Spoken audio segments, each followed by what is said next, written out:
Bond has been set for the wife of rock star Dickie Betts. Donna Betts is now facing 18 charges of aggravated assault. Samantha Sonner joins us now with more. Good evening, Samantha. Donna Betts' bond is set at $180,000 after allegedly threatening to shoot rowers on the Sarasota crew team. Donna Betts will be under supervised release with a bond of $180,000, $10,000 for each of the 18 counts of aggravated assault she faces for allegedly pointing a gun at the Sarasota crew team practicing in the water behind her home. Our neighbor has a rifle and is pointing it at our kids on the dock. In 911 calls Monday, Sarasota crew coaches say Donna Betts was threatening to shoot at kids in the water. She's on her dock,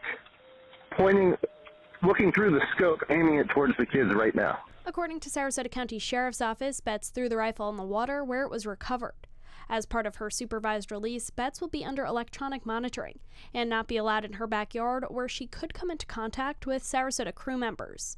Defense attorney Drew Selnacki says she is not a danger to the community. I know there was no intent here to do harm. They did find the gun in the water and that was not loaded. Betts will also need to surrender all firearms in her home and remain drug and alcohol free as part of her release.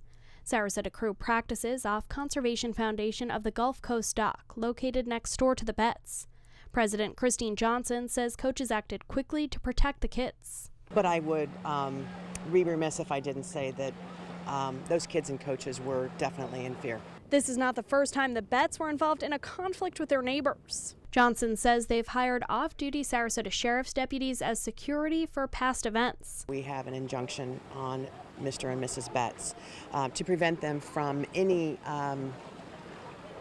intrusion into our operations or Sarasota Crew's operations. Sarasota Sheriff's Captain John Jernigan says this is the first time a call resulted in a criminal charge. The Conservation Foundation has called the Sheriff's Office in the past for neighborhood type of disputes, loud noise, and some other incidents that have taken place.